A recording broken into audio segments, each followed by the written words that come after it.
Hello mga ka-trade! Welcome po sa ating Forex Weekly Outlook. So, apologize kung hindi po ako nakapag-upload last week ng ating Forex Weekly Outlook kasi namaos po ako. Galing po kami last week ng Lucena and then nag-conduct kami doon ng training at saka orientation at pag-uwi. Ayun, namaos kami. Pero babawi pa ako dito sa video na to. Kaya kung ready ka na, let's go! So mga ka-trade, kamusta po yung trade natin? Lalo na yung month of February, di ba medyo magulo yung market. Actually, halos break-even lang din ako for the month of February. Pero nung pumasok yung first week of March, nitong last week, medyo maganda-ganda po yung trades natin. So tara, punta tayo sa screen. So bago tayo mag-analyze ng market, titingnan muna natin yung mga news this coming week dito sa economic calendar na ginagamit natin, itong myfx.com. So sa mga bagong traders, bago kayo mag-trade, kung wala pa kayong knowledge about dito sa fundamentals, dito sa economic calendar natin, i-check po natin itong myfx.com or yung forexfactory.com. So doon natin makikita yung mga high impact news, kung ano yung oras, yung may mga malakas yung volatile ng market. So dito sa column ng impact, titingnan natin kung ano yung mga naka-red. Yan. Tuesday, actually mostly naman ng high impact news, nag-i-start siya ng Wednesday, Thursday, or Friday during New York session. Pero minsan nag-i-start din naman siya ng London session. So tingnan natin dito sa economic calendar. Okay, katulad nito, Tuesday. So March 10, 8:15 ng gabi. So ito yung ADP Employment Change Weekly.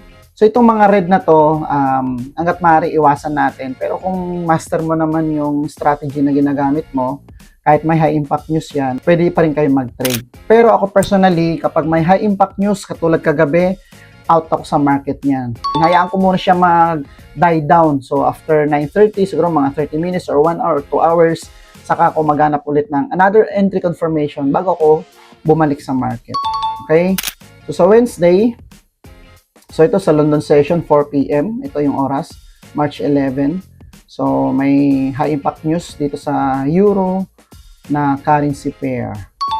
Ayan. So ito guys, ito yung pinaka-abangan natin next week at doble ingat. Itong 8:30 ng gabi dito sa New York session, itong CPI, Consumer Price Index. So ito sa March 11, 8:30 ng gabi during New York session, merong CPI.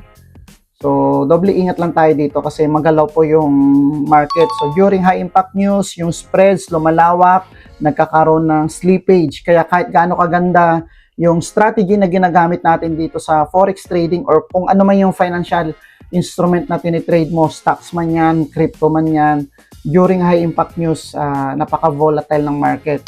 So, kung gusto mo maging safe ka, iwasan po natin ito. Ayan. So, ito yung mga oras na yan, 8:30 ng gabi. Wednesday, Thursday, tignan natin Thursday. So Thursday, mayroon din high impact news, 8:30 din ng gabi. So ito yun, no? Jobless claims for week, average. Ito, nakikita nyo. Itong may mga red. And then Friday. So sa Friday, mayroong high impact news dito sa JBP pairs during 3 p.m. during London session. Friday. And then mayroon ulit high impact news 8:30 ng gabi. So mostly ng oras guys ng high impact news sa New York session is 8:30 or 9:30 ng gabi. Ayan. Alright, so yan po yung mga news na mangyayari next week. Kaya please be careful sa trading natin. Okay? So punta tayo dito sa DXY. So delete muna natin tong drawing natin. So kung titignan natin sa monthly time frame dito sa DXY, eto guys, kung titingnan lang natin yung area na to, itong area na yan, ayan, so nasa market condition siya na ranging or sideways. So hindi natin alam kung aakyat baba, kung ano ba talaga yung market trend during this market condition. Pero syempre, dahil monthly time frame yan, kung bababa tayo dito sa daily time frame, makakahanap tayo ng opportunity. So ito yung market condition kanina sa monthly time frame na yan. Ranging. So kumbaga sa support and resistance, itong nasa taas, ito yung resistance, and then sa baba, ito yung support. Okay? Pero kung titingnan natin yung pinaka-current movement ng presyo ng market, ito, kung mapapansin mo guys, kung supply and demand trader ka, ito nagkaroon dito ng supply, bumaba yung market, hanggat maaari, antayin natin bumalik yan dito sa may premium zone. So dito sa premium zone, dito tayo mag-abang ng confirmation. So currently, yung presyo dito sa DXY is nandito sa premium zone. Si market, pag nagbigay siya ng confirmation, posibleng bumalik siya dito para mag-bearish. Okay? Or, kasi na-break niya na itong swing high na to, itong swing high ng displacement na to, possible na umakyat siya para i-take out tong previous liquidity na swing high. Pero dito guys, kung mapapansin natin, ayan, kung mapapansin natin dito sa may current movement ng price, ito, mayroon ditong, ito, ayan, mayroon ditong fair value gap, ayan. So, itong move na to, itong move na yan, displacement, so nagkaroon ng demand dito sa area na to, and then nag-iwan siya ng fair value gap itong nasa red box na to. So, syempre, as a supply and demand trader, di ba, kadalasan tinuturo natin dito sa channel natin, kapag nagkaroon ng ganyang move, possible na itong price na to, posible niyang balikan to, itong fair value gap na to sa daily time frame. Okay? And then, dito sa daily time frame, mag-aabang tayo dyan ng confirmation sa 4 hours, sa 1 hour, or 15-minute time frame para makapag-entry tayo. Okay? So, possible this week, pag bumaba siya dito, so lahat ng currency pairs na against sa US dollar, tataas. Okay? So, ito, pag bumalik siya dito para i-fill out niya itong imbalance or fair value gap, and then dito, analysis natin, posible siyang umakyat kapag bumaba siya dyan. So, possible during CPI, posible siyang bumaba dito sa area na to. At i-take out tong previous, actually na-take out na to, itong previous na swing high. Ito, ayan. Alright? So, yun yung analysis natin dito sa DXY. Itong DXY guys, itong US dollar index, napakalaking tulong po nito sa analysis natin. Kasi kapag ano yung market trend or market direction dito sa DXY, yun din yung counter na magiging market trend doon sa mga currency pairs na against sa US dollar. So, katulad ng Euro USD. Kapag yung US dollar pataas, so yung Euro USD pababa. Alright?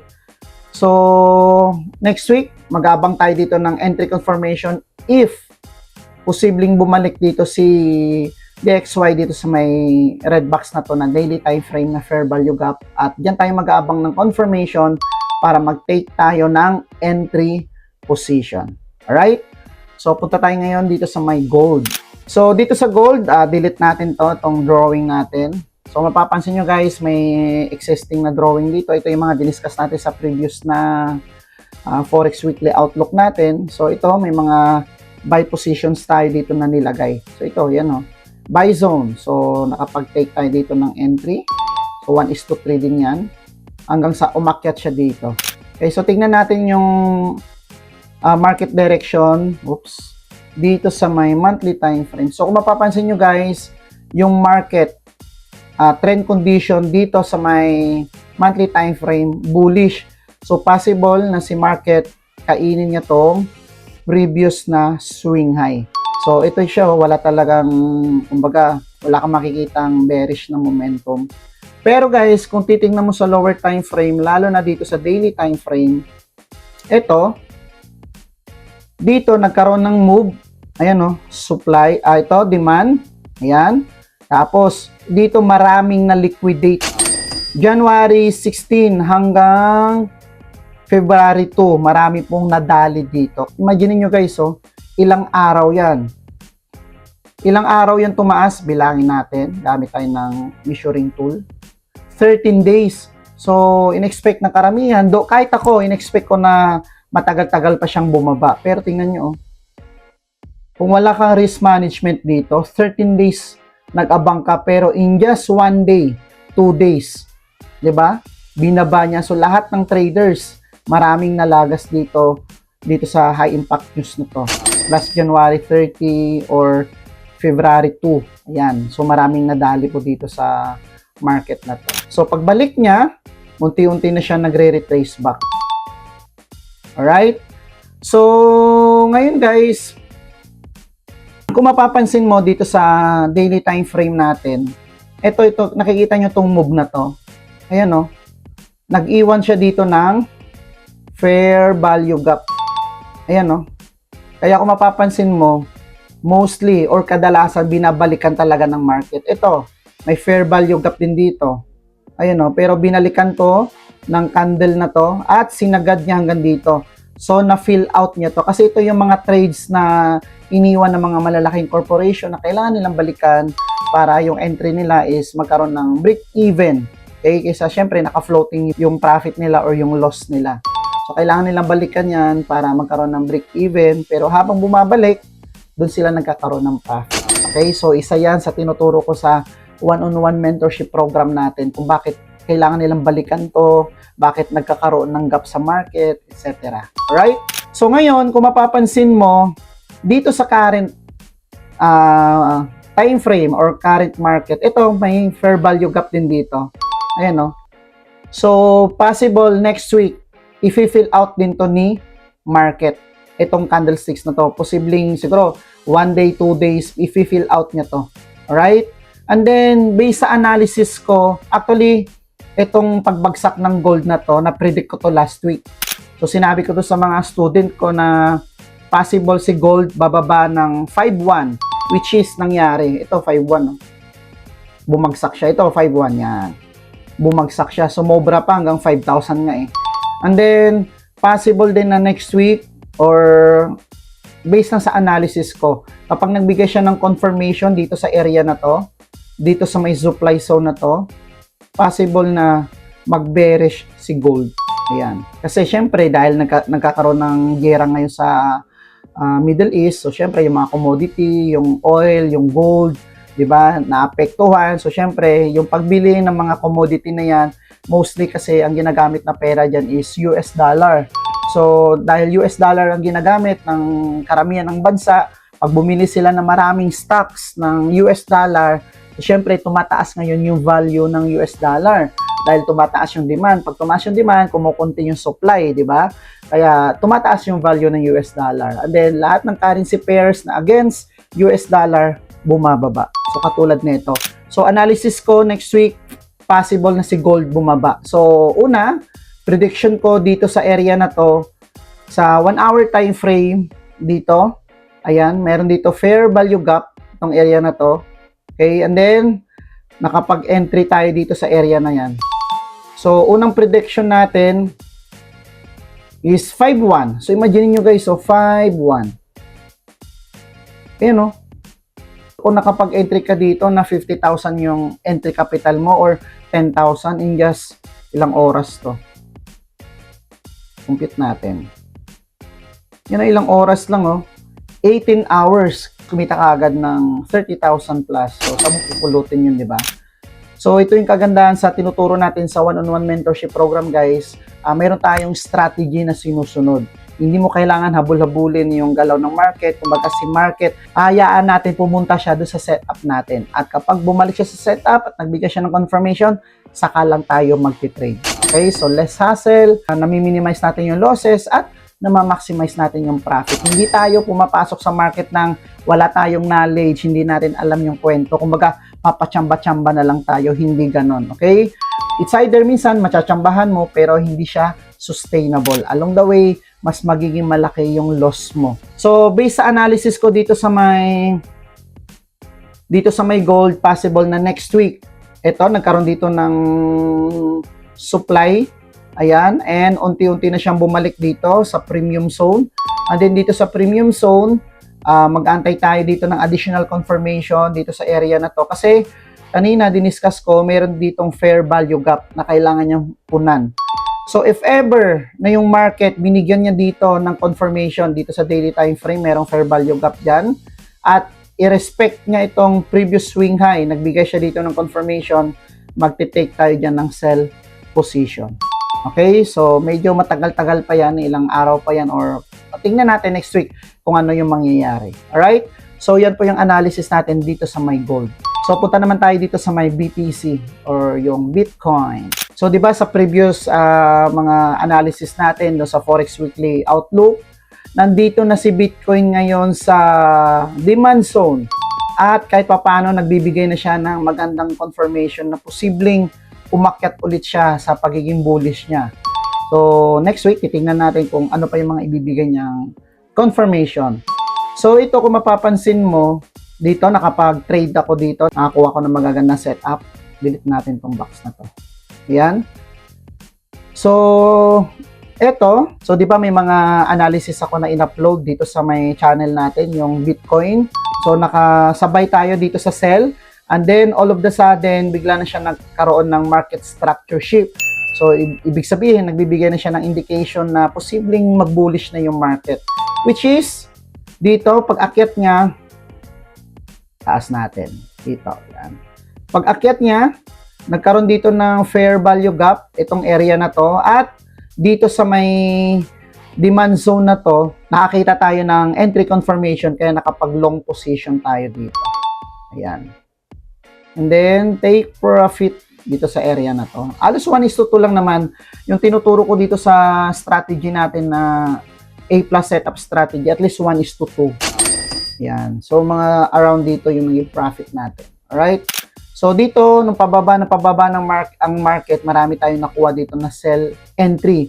So, ito naman, ngayon, nandito na ngayon yung market dito sa may, delete natin to.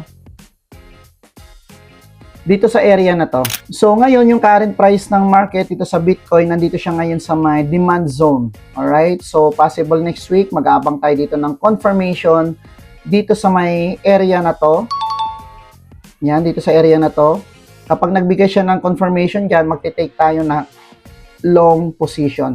So, yung pinaka-target profit natin, itong area na to. Alright? So, sa analysis, dito sa daily time frame, yung market is bullish. So, sa 4-hour, ito, dito tayo mag-abang ngayon ng confirmation next week, dito sa area na to.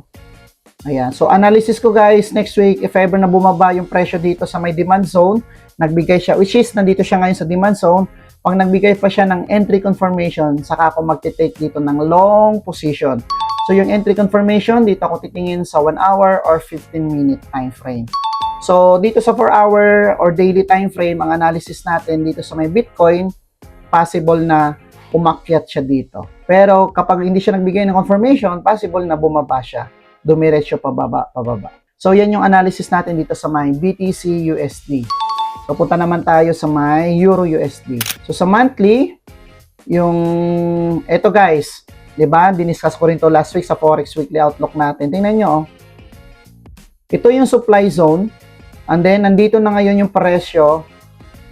Nandito na ngayon yung presyo sa may supply zone. And then, tingnan mo guys, oh.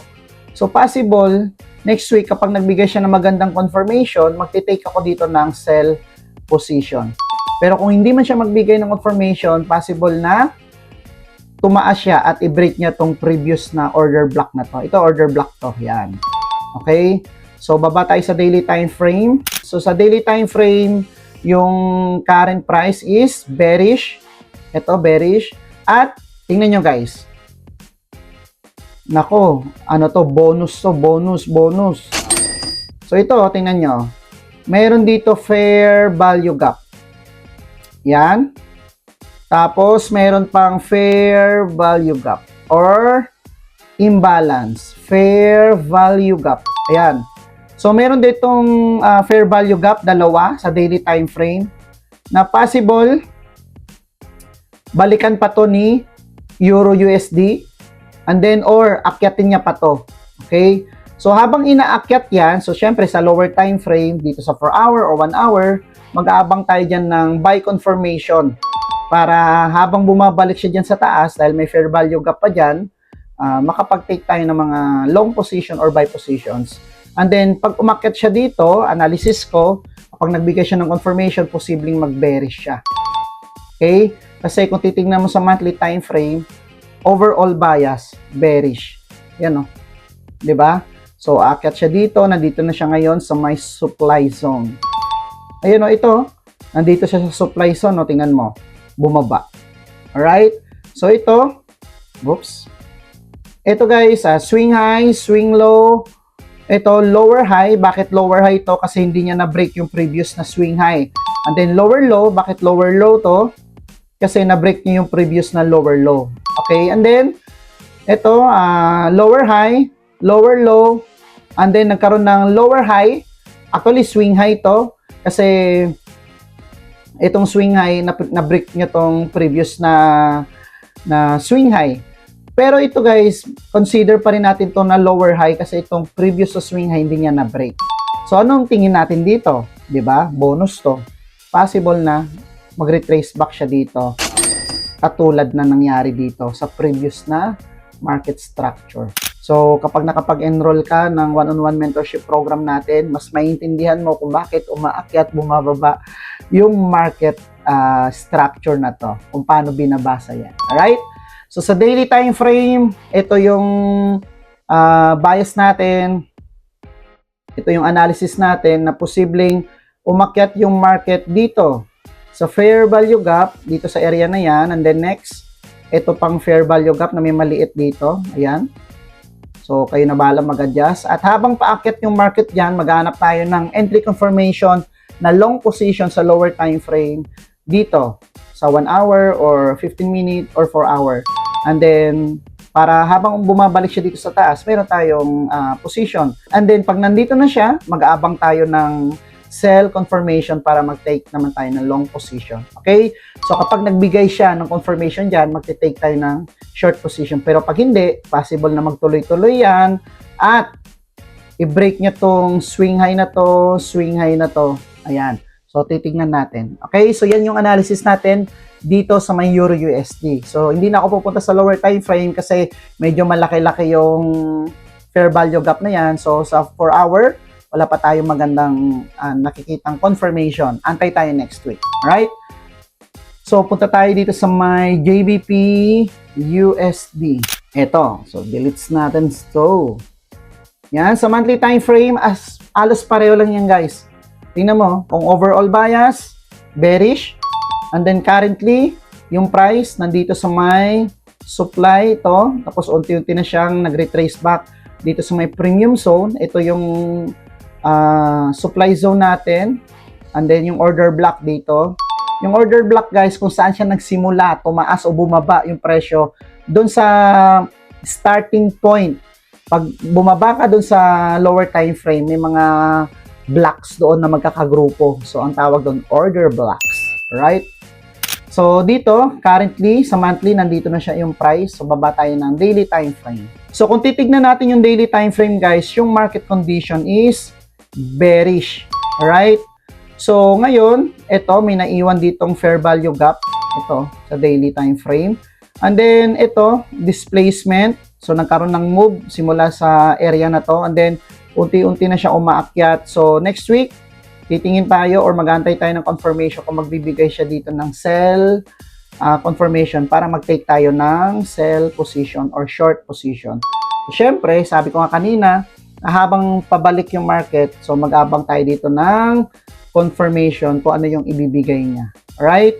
So, abang tayo next week ng ganito, and then dyan. Okay? So, ito, possible na mag-retrace back siya dito sa may area na to, itong supply zone na to. Yan. Alright? So, possible this week, akit yung market dyan, and then, posibleng magbigay siya ng confirmation at bababa siya. Okay?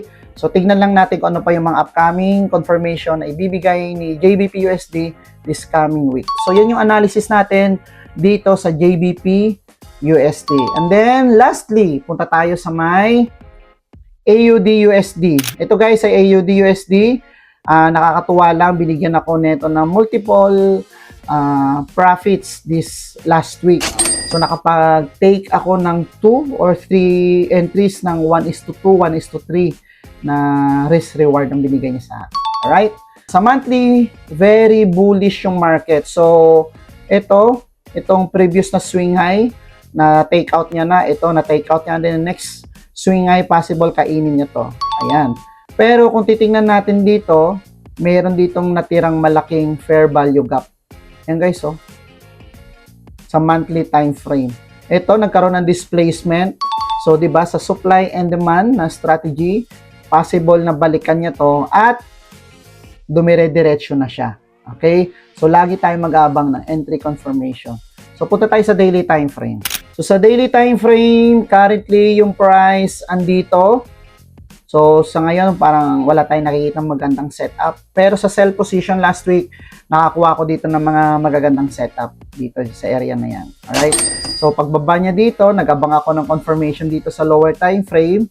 Nag-take entry position ako dito, sell.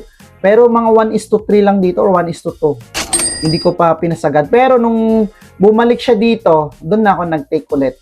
And then, kagabi, nag-take ulit ako dito. So, mga tatlong entries ako dito na sell position. Okay? So, sa ngayon, guys, si AUD-USD, ito yung displacement. Ayan. So, currently, yung presyo nandito sa may discount zone. So, if ever na magbigay ng confirmation this week si AUD dito sa area na to, pwede tayong mag-take ng long position. Pero, doon sa monthly time frame, may malaki kasi ditong fair value gap eh. 'Di ba? At tingnan mo yung market to pababa. So possible na bumaba siya dito. Kailangan niyang balikan to, guys, para yung mga malalaking corporations na nag-iwan ng fair value gap na to, kailangan nila balikan para mag-break even sila, para walang lugi. So ayan, pag binalikan nila to, possible na magbigay siya ng entry confirmation para mag-long position or mag-bullish ulit or posibleng bumaba. So ngayon, guys, kung mapapansin mo, parang ina-analyze natin ng mabuti kasi yung analyzation natin nakadepende pa rin sa entry confirmation natin. Yung daily or monthly, tinitingnan lang natin kasi dyan kung ano yung market momentum ng market or ano yung bias. And then sa lower time frame, doon tayo naghahanap ng entry setup. And then sa 4 hour, 1 hour, or 15 minute, doon tayo naman naghahanap ng entry confirmation.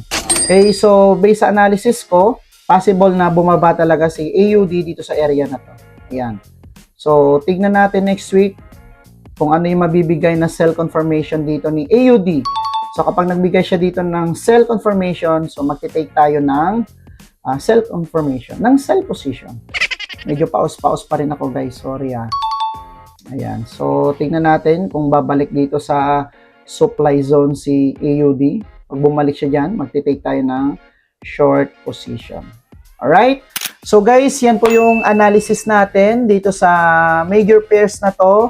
Yung DXY, doon tayo tumitingin ng ano ba yung market momentum ni US dollar. Para at least mayroon tayong confluence kung ano ba yung magiging takbo ng mga currency pairs against US dollar. So yun yung analysis din natin sa gold, sa Bitcoin, sa JBP USD, Euro USD, at saka dito sa AUD USD. Alright? So, kung may questions ka, guys, pwede po kayo mag-iwan dyan sa may comment section natin, or kung ano yung gusto mong currency pair na gusto mong i-analyze natin, mag-comment ka lang dyan para magkaroon ka ng idea kung paano ako mag-analyze, and then tignan mo na lang din at compare mo na rin kung paano ka rin mag-analyze. May malay mo, nasa same page pala tayo. So, kung bago ka pa lang dito sa channel, huwag kalimutan na mag-subscribe at i-click mo na rin yung notification bell natin para maging updated ka sa mga upcoming videos natin katulad nito. Alright? And then kung may mga kaibigan ka na nagtitrades na gusto mong matulungan, pwede nyo pong i-share itong Forex Weekly Outlook natin or itong channel natin para magkaroon din sila ng idea at makatulong doon sa strategy or sa trading journey nila dito sa Forex trading. So guys, yan lang for now at kita-kits ulit tayo sa next na video. See you!